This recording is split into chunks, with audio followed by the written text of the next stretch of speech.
Hello there guys, welcome back to Younes Talks Football, welcome back to a brand new video. I hope all of you are doing well today, as you are now here for video number 2 of 2, double upload day, because things have happened, and boy have things happened tonight.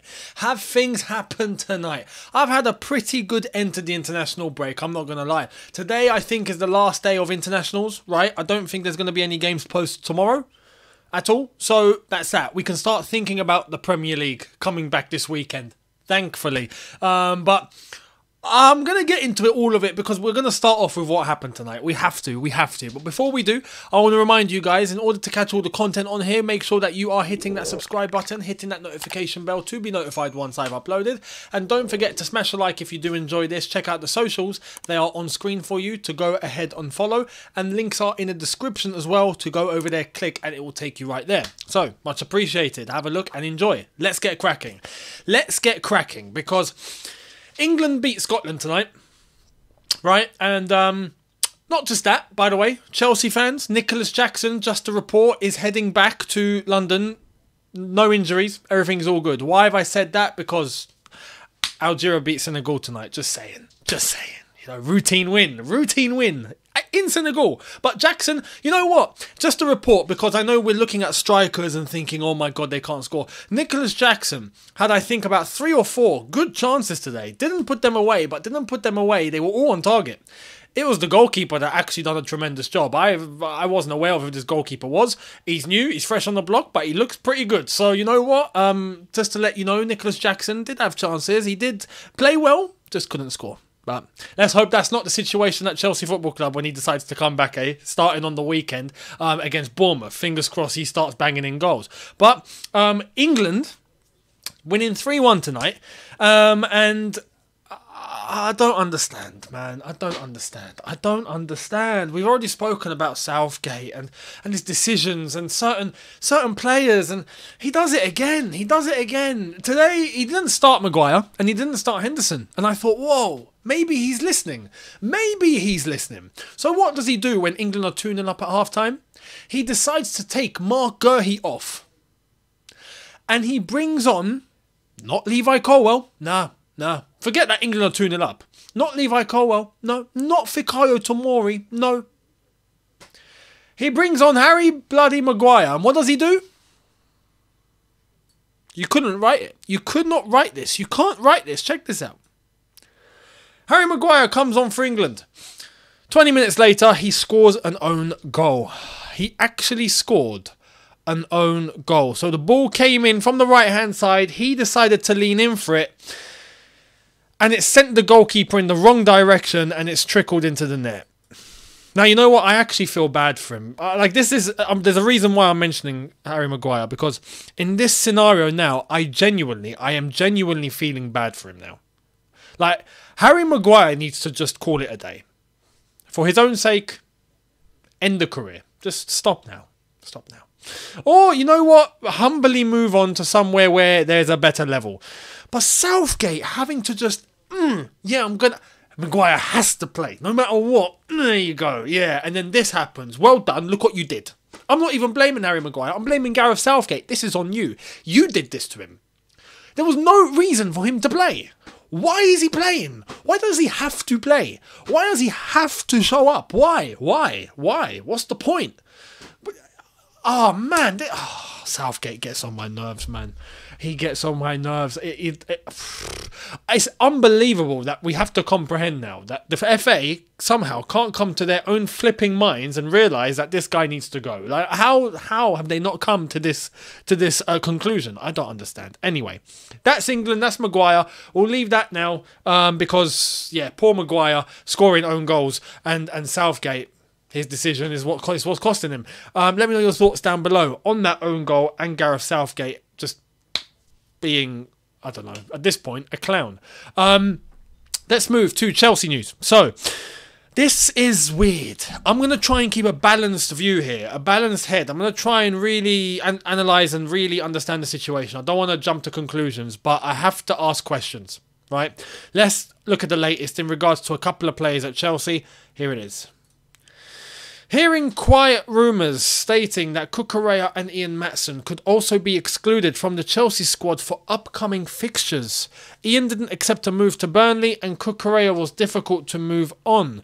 Just to give some context as well, there's this. It's true, Chelsea accepted an offer from Nottingham Forest for Trevor Chalobah and wanted him to go. There's been no formal communication from the club that he won't play again for Chelsea.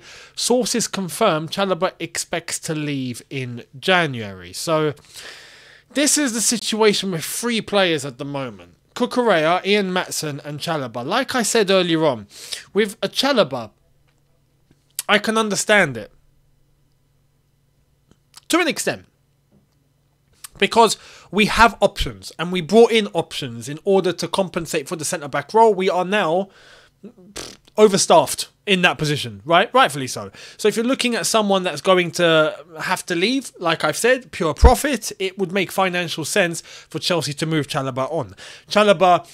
Chelsea wanted to get a deal done with Nottingham Forest and it didn't happen. So there's that. Understandable. With Cucurella, I can also understand that one, right? I can also understand that we've got Ben Chilwell. I would have liked to say we have Ian Maatsen as well. Cucurella is looking out of sorts. He was meant to go to Man United on loan and then all of a sudden he didn't. So there's a case of, yeah, maybe he's not in the plan.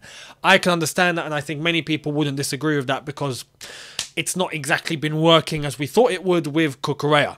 Correctly so. Right, okay. Ian Maatsen. This is where I need to try and look at both sides of the coin here. Because on one side, I look at this and I think, how? How is his future uncertain? What are we doing? Especially if we are letting go of Cucurella. He's not in the plan. Okay, cool. If we send Maatsen in that direction as well, then all we've got is Chilwell. We're going to end up in the same situation we were in a couple of seasons ago, if you remember, when we only had one left back and we only had one right back. And when something happened to either of them, we were screwed. When we were playing in the Thomas Tuchel wing-back formation, whenever something happened to one of them, that's it. We had to play Pulisic at left wing-back and right wing-back, you know, because we had to. Even Loftus-Cheek had to compensate there because Reece James wasn't playing. You remember? So this is where I look and go, what are we doing? At the same time, it seems like Chelsea wanted to get Ian Maatsen gone to Burnley. But there's also a thing of Ian Maatsen being offered a new deal, which he hasn't accepted yet. So this is where it's a little...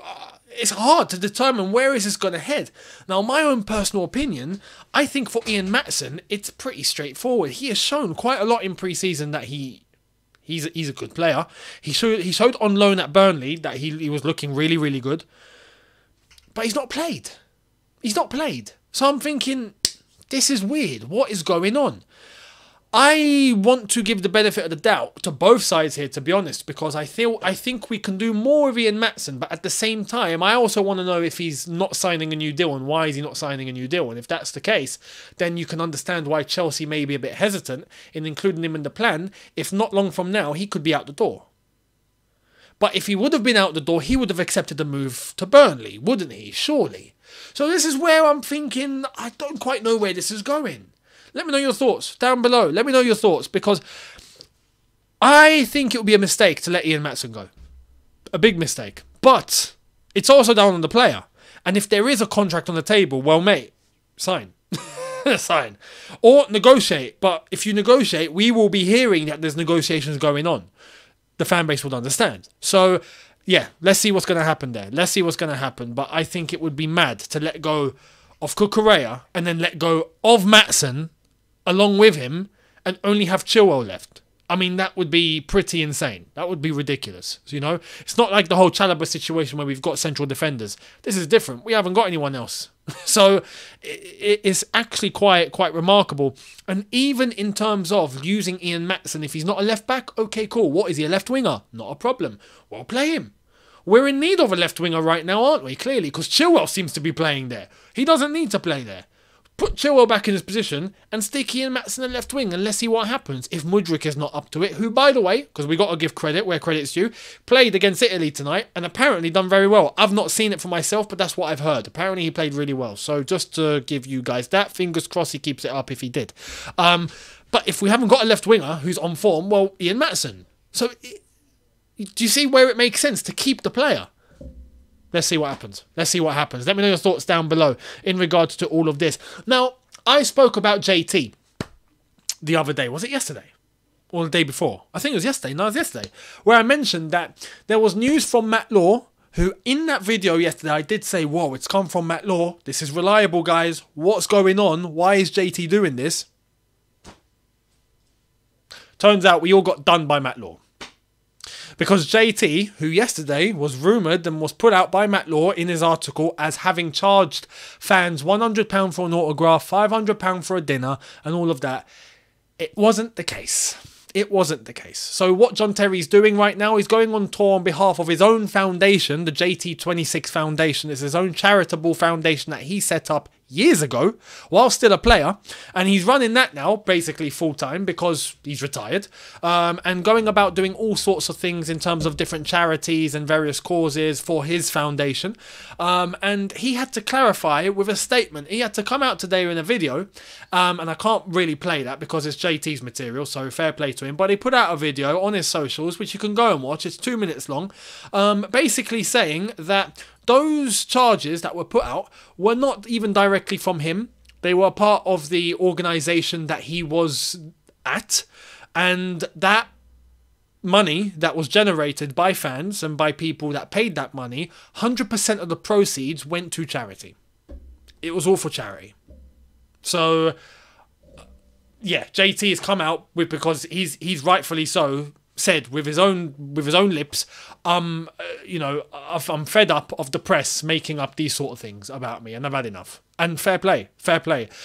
We could see it came from Matt Law. Matt Law is meant to be a reputable Chelsea source, let's say, a Chelsea-orientated journalist, where we get legit information from, and he's just not clarified the situation. And after JT's done that, this is what Matt Law has to say. John Terry has now said all proceeds from his tour will go to his charitable foundation. Also said he did not want to publicise the fact it was all for charity until now. Don't really see a sorry there, do we? Because look, he's even quoted his own tweet. An evening with JT, £25, £30 a ticket, or £100 an autograph and £500 for dinner with him. Tickets still available. Just made it look like JT decided to just start charging this. That's what I thought. I thought, oh bloody hell, what's JT doing? This is mad. Turns out, no, it's for charity. And we don't even get, you know, oh, maybe I got it wrong, guys. Maybe I led you in the wrong direction. Very sorry. Didn't mean to. At least, no, we just get this. Unbelievable. This is the thing with some journalists. They just don't take accountability, or they try to put something out and then it backfires, and then they have to think and correct the situation, you know, by treading on eggshells and making it seem like something completely different. Man, unbelievable. Journalists need to be honest. Journalists need to be completely transparent, completely unbiased, and completely to the point. And this is not it. Simple as that. So JT, fair play to you. Doing all that for charity, and his foundation, who apparently are doing very, very good work. So, yeah, fair play to JT. Keep it up, mate. Keep it up. Now, the new kit for next season, we've already seen the leaks in terms of the colours. And that was to do with the home kit. Blue and a little bit of orange, apparently. Well, we now have leaks to do with the away kit. Who's leaking all of this, by the way? I mean, I'm not against it, because it's nice to know, but who's leaking? Why is it just us that get leaks out? Unbelievable. Anyway, there's someone at Cobham or at Nike doing everyone dirty here. But anyway, here it is. Next year's away colours leaked. The Nike Chelsea 2024-25 away jersey brings back the fans' popular orange colour. The 24-25 away kit is mainly light beige, guava ice, combined with a tangerine orange, team orange, and blue, rush blue. So that apparently is, I guess, even the pattern or something similar of what we might see. I like it. I can just tell this kit could be fire. Fire. Literally. Actually, literally. Yeah, look, it's flames. You know, I think this could really, really, as an away kit, this could be phenomenal. Nike, don't blow it. Don't you dare blow it. There's potential here. Don't mess with it. Don't do something stupid. Keep it simple. I can imagine a whole kit looking in exactly that pattern. Don't touch it. Leave it like that, and that kit could look immaculate. Keep it simple. Less is more. Remember. So, I'm hoping that's going to be a kit that bangs next season. We'll keep our eyes on it. Let us know your thoughts down below on what you think on those first impressions. Now, Paul Pogba, we heard yesterday, failed a test. I don't know, urine test or something. He tested positive for testosterone, which is a male hormone that all men have. But when you take more, you know, and you boost yourself with it, it can give you, let's say, super male powers, right? You can get a bit stronger, you can get a bit faster, you can get a bit bigger, you can... It excels everything masculine. So, Pogba apparently took some. Now, how did he, and what's the consequences? Let's get into it. Here it is. Paul Pogba's positive test for testosterone is believed to be due to a food supplement bought in the United States. The Frenchman was reportedly advised by a doctor friend based in the USA. Problem: neither the club nor the Juventus medical staff were aware of this consumption by Pogba. I'll be honest with you guys. I don't buy it. I don't buy this. What food supplement has testosterone in it? Can someone let me know in the comments? Is there a food supplement that you can get over the counter? You know, I'm going to have a protein shake, or I'm going to have a vitamin, or I'm going to have some zinc, right? Whatever it is. I'm going to have some magnesium, yeah? Food supplements. I'm going to have something that has testosterone in it. It doesn't make sense. Testosterone you inject, man. It's as a procedure to take in testosterone. It's not something you can just go... There we are. You know, over the counter, food supplements. Oh, I don't buy it. Honestly, I don't buy it. Unless he's been done it. Unless he's been tricked, he's been naive or something. I don't know. But my own opinion, it doesn't feel credible. Let's just say that. Let me know in the comments if you know otherwise. If you know of a food supplement with test in it, let me know where it is. I'm not going to take it. I don't do that. But let me know where it is, because... I've not come across it. I've not come across a food supplement with testings in it. It doesn't compute. Anyway, let me know. But like I said yesterday, the punishment for this, whether he was innocent or not, mate, your urine said something different. You were tested and you had positive testosterone. That's it. That's all people need to know. That's going to be a punishment of probably 4 years out, and that's his career finished. So yeah. Paul Pogba, it's not looking good. It's not looking good, bruv. It's not looking good, bruv. Now, Manchester United, where initially it wasn't looking good, but they've decided to do something, I guess, similar to what Chelsea have done, or what Chelsea are about to do, which is a new shirt sponsor. Here it is.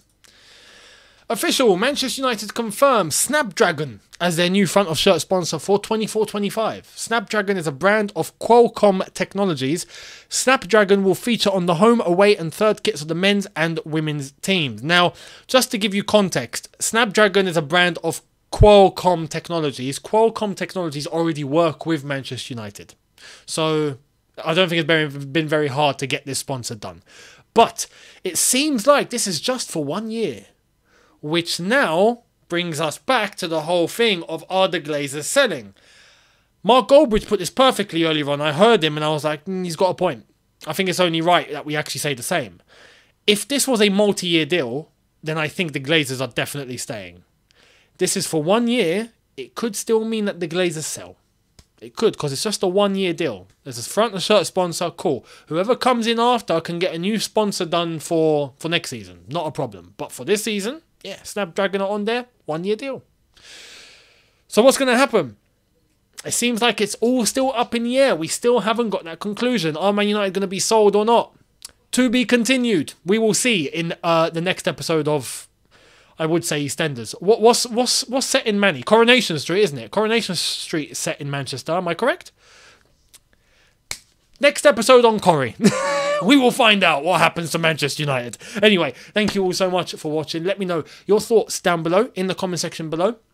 Do not forget, and I'm going to link you now, check out these 2 videos from Shootout, myself and George Benson, where we go into detail on Mykhailo Mudryk and the direction things are going with him, as well as our thoughts on Gareth Southgate, especially after today and what has happened. I mean, it's only relevant that I show you what we said about Gareth Southgate, and that, like a wise man once said, he needs to go. It's as simple as that. So go and check those videos out. Make sure you keep your eyes peeled to Shootout, because we've got Premier League predictions coming out on Friday. Make sure you're there for that. And I will see all of you very, very soon on here tomorrow. So I'll see you tomorrow. Make sure you're hitting the subscribe button, hitting that notification bell as well. Don't forget to like if you did enjoy this video. Smash that button, much appreciated. And check out the socials. They are on screen for you right now. Instagram, X and TikTok, as well as in the description. Much appreciated. Give us a follow and follow all the extra bits and opinions and all sorts away from here.